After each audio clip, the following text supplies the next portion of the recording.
ఢిల్లీలో అమెరికా అధ్యక్షుడు Barack Obama మాట్లాడుతున్నారు. లైవ్ లో చూద్దాం. In yesterday's parade, we saw the pride and the diversity of this nation, including the daredevils on their Royal Enfields, which was very impressive. Secret Service does not let me ride motorcycles, especially not on my head. I realize that the sight of an American president as your chief guest on Republic Day would once have seemed unimaginable, but my visit reflects the possibilities of a new moment.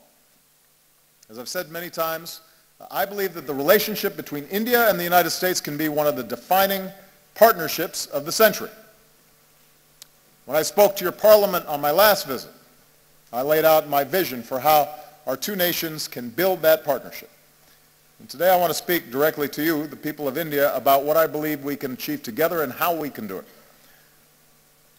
And my commitment to a new chapter between our countries flows from the deep friendship between our people. And Michelle and I have felt it ourselves. I recognized India with the first state visit of my presidency, where we also danced to some pretty good Bhangra. For the first time, we brought Diwali to the White House. On our last celebration here,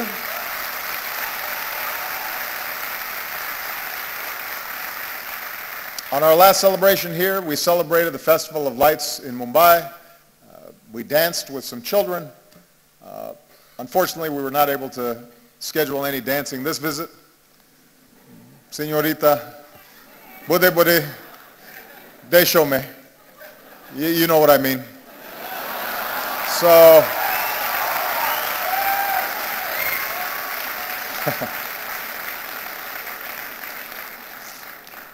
everybody said, by the way, how much a dancer Michelle was than me, which hurt my feelings a little bit. On a more personal level, India represents an intersection of two men who've always inspired me. When Reverend Dr. Martin Luther King Jr. was protesting racial segregation in the United States, he said that his guiding light was Mahatma Gandhi. When Dr. King came to India, he said that being here in Gandhi's land reaffirmed his conviction that in the struggle for justice and human dignity, the most potent weapon of all is nonviolent resistance. And those two great souls are why we can gather here today, Indians and Americans, equal and free. And there's another link that binds us. More than 100 years ago, America welcomed a son of India, Swami Vivekananda. And Swami Vivekananda helped bring Hinduism and yoga to our country. And he came to my hometown of Chicago. And there, at a great gathering of religious leaders, he spoke of his faith and the divinity in every soul and the purity of love. And he began his speech with a simple greeting: sisters and brothers of America. So today, let me say, sisters and brothers of India.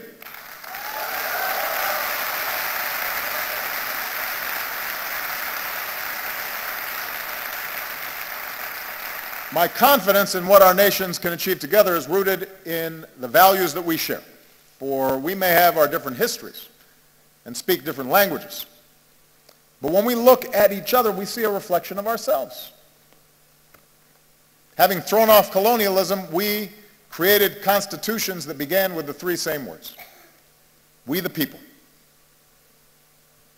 As societies that celebrate knowledge and innovation, we transformed ourselves into high-tech hubs of the global economy. Together we unlock new discoveries, from the particles of creation to outer space. And we are among the few nations to have gone to both the moon and to Mars.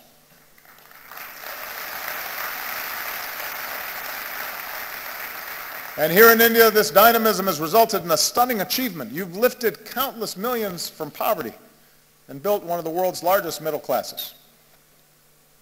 And nobody embodies this progress and this sense of possibility more than our young people. Empowered by technology, you are connecting and collaborating like never before on Facebook and WhatsApp and Twitter. And chances are you're talking to someone in America, your friends or your cousins. The United States has the largest Indian diaspora in the world, including some 3 million proud Indian Americans.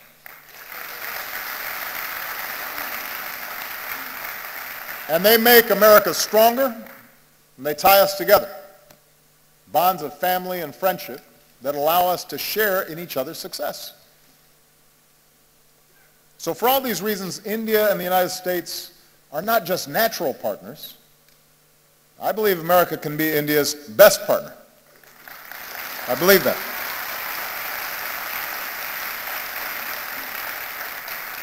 Of course, only Indians can decide India's role in the world, but I'm here because I'm absolutely convinced that both our peoples will have more jobs and opportunity, and our nations will be more secure, and the world will be safer and a more just place when our two democracies, the world's largest democracy and the world's oldest democracy, stand together. I believe that. So here in New Delhi, Prime Minister Modi and I have begun this work anew, and here's what I think we can do together. America wants to be your partner as you lift up the lives of the Indian people and provide greater opportunity. So working together, we're giving farmers new techniques and data, from our satellites to their cell phones, to increase yields and boost incomes. We're joining you in your effort to empower every Indian with a bank account. And with the breakthroughs we achieved on this visit, we can finally move toward fully implementing our civil nuclear agreement, which will mean more reliable electricity for Indians and cleaner non-carbon energy that helps fight climate change.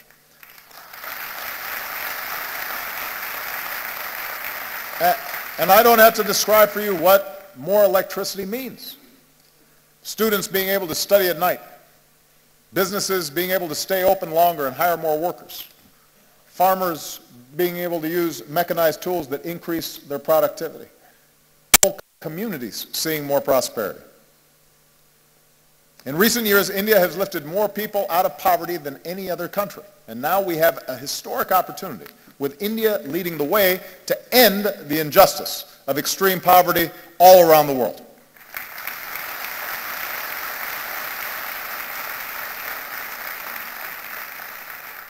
America wants to be your partner as you protect the health of your people and the beauty of this land. From the backwaters of Kerala to the banks of Ganga. As we deliver more energy, more electricity, let's do it with clean, renewable energy like solar and wind. And let's put cleaner vehicles on the road and more filtration systems on farms and villages. Because every child should be able to drink clean water, and every child should be able to breathe clean air. We need our young people healthy for their futures, and we can do it. We have the technology to do it. America wants to be your partner in igniting the next wave of Indian growth. As India pursues more trade and investment, we want to be first in line. We're ready to join you in building new infrastructure, the roads and the airports, the ports, the bullet trains to propel India into the future. We're ready to help design smart cities that serve citizens better. And we want to develop more advanced technologies with India as we do with our closest allies. We believe we can be even closer partners in ensuring our mutual security. Now, both our nations have known the anguish of terrorism, and we stand united in the defense of our people. And now we're deepening our defense cooperation against new challenges. The United States welcomes a greater role for India in the Asia-Pacific, where the freedom of navigation must be upheld and disputes must be resolved peacefully.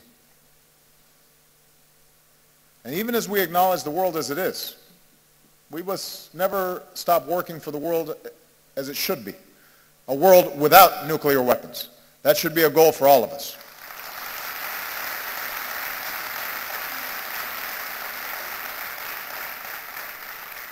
I believe if we're going to be true global partners, then our two nations must do more around the world together. So to ensure international security and peace, multilateral institutions created in the 20th century have to be updated for the 21st. And that's why I support a reformed United Nations Security Council that includes India as a permanent member.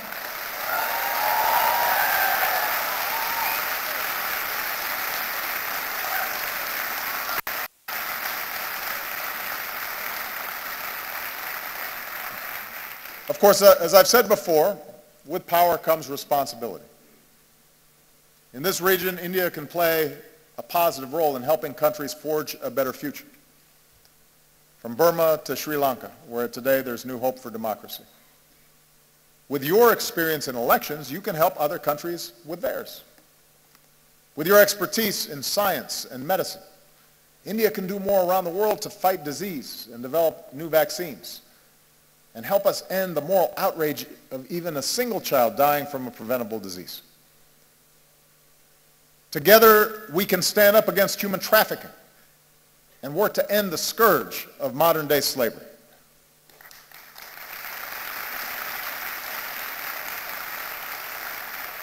And being global partners means confronting the urgent global challenge of climate change.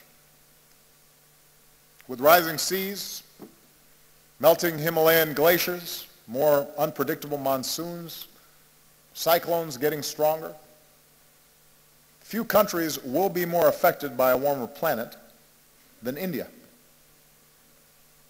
Now, the United States recognizes our part in creating this problem, so we're leading the global effort to combat it. And today I can say that America's carbon pollution is near its lowest level in almost 2 decades.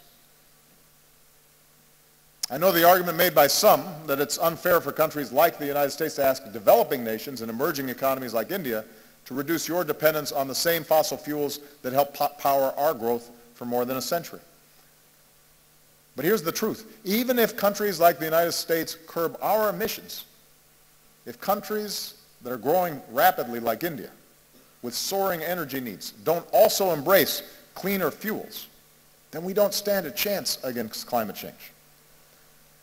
So we welcome India's ambitious targets for generating more clean energy. We'll continue to help India deal with the impacts of climate change, because you shouldn't have to bear that burden alone. And as we keep working for a strong global agreement on climate change, it's young people like you who have to speak up so we can protect this planet for your generation. I'll be gone when the worst effects happen. It's your generation and your children that are going to be impacted. And that's why it's urgent that we begin this work right now. Development that lifts up the lives and health of our people, trade and economic partnerships that reduce poverty and create opportunity, leadership in the world that defends our security and advances human dignity and protects our planet. That's what I believe India and America can do together. So with the rest of my time, I want to discuss how we can do it. Because in big and diverse societies like ours, progress ultimately depends on something more basic, and that is how we see each other. And we know from experience what makes nations strong.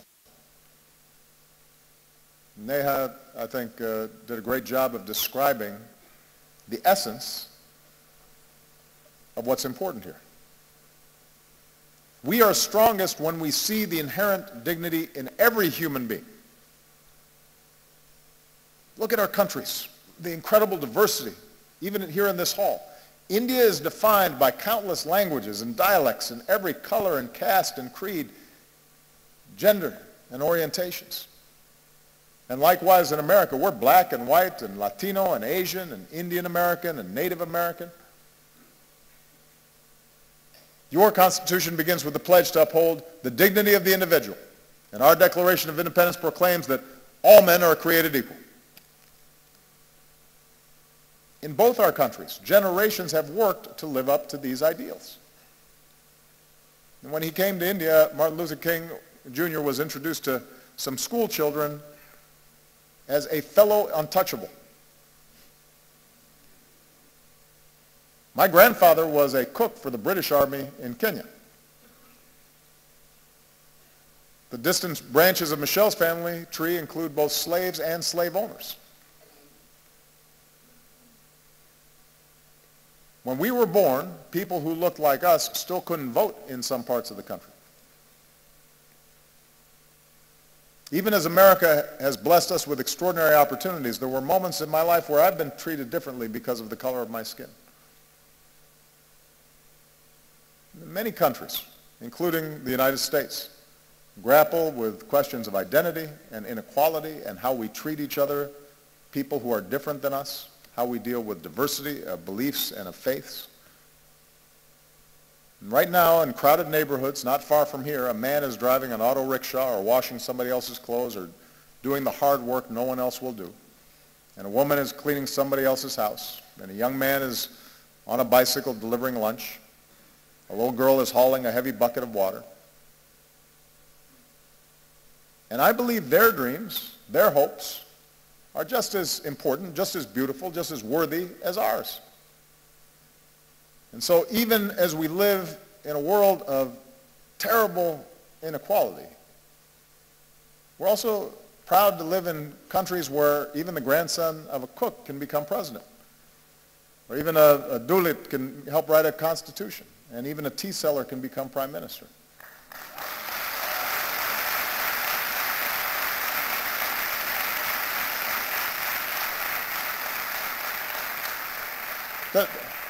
The point is that the aim of our work must be not to just have a few do well, but to have everybody have a chance. Everybody who's willing to work for it have the ability to dream big and then reach those dreams. Our nations are strongest when we uphold the equality of all our people, and that includes our women. Now, you may have noticed I am married to a very strong and talented woman. Michelle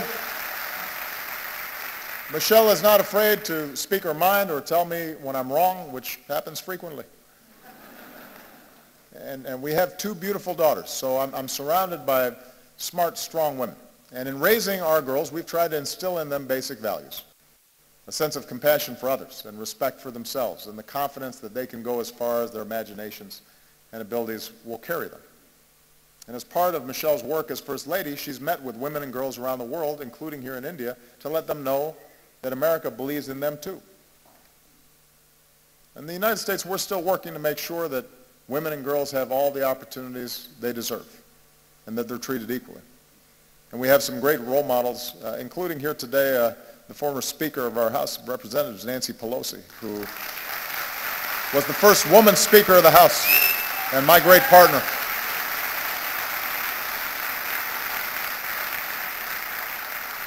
And here in India, it's the wives and the mothers who so often hold families and communities together.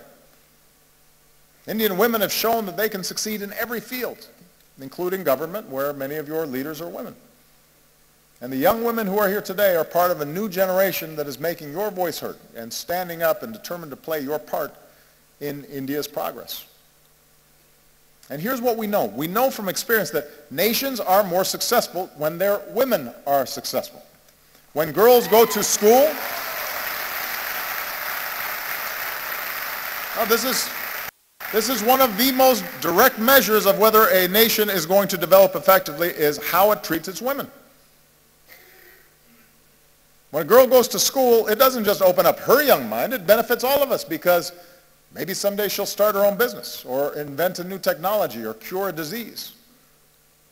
And when women are able to work, families are healthier and communities are wealthier and entire countries are more prosperous. And when young women are educated, then their children are going to be well educated and have more opportunity. So if nations really want to succeed in today's global economy, they can't simply ignore the talents of half their people.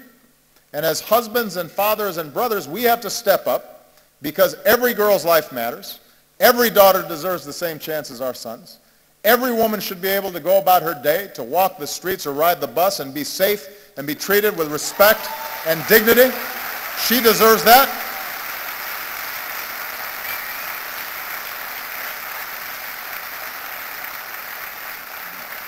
And one of the favorite things about this trip for me has been to see all these incredible Indian women in the armed forces, including the person who commanded the guard that greeted me when I arrived. It's remarkable, and it's a sign of great strength and great progress. Our nations are strongest when we see that we are all God's children, all equal in his eyes and worthy of his love. Across our two great countries, we have Hindus and Muslims, Christians and Sikhs and Jews and Buddhists and Jains and so many faiths.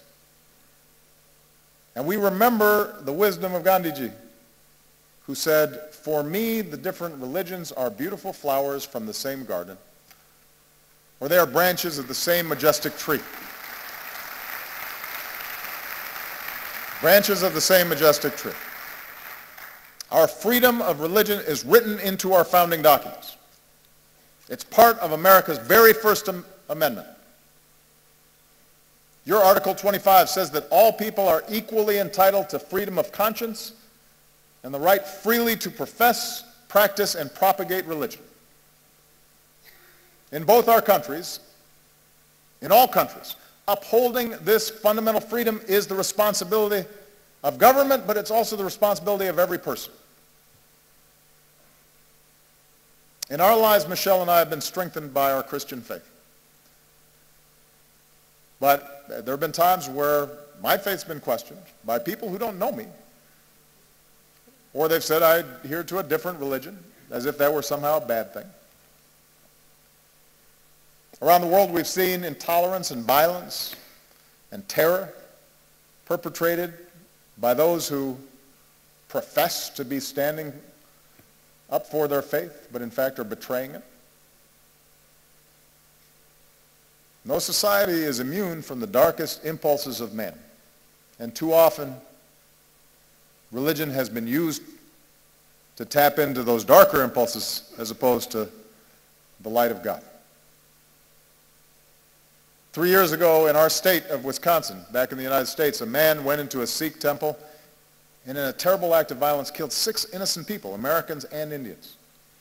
And in that moment of shared grief, our two countries reaffirmed a basic truth, as we must again today, that every person has the right to practice their faith how they choose, or to practice no faith at all, and to do so free of persecution and fear and discrimination.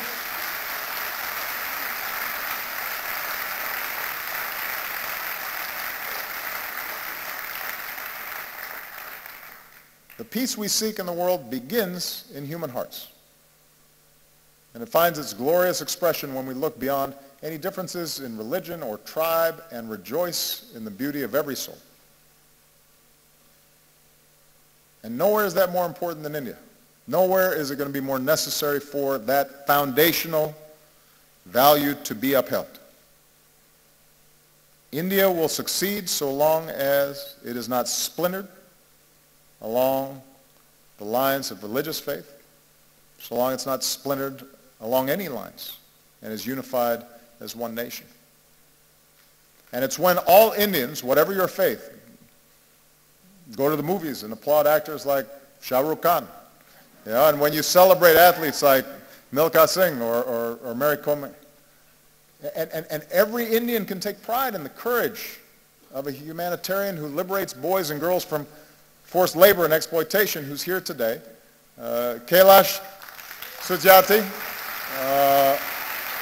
our most recent winner of the Nobel Prize for Peace.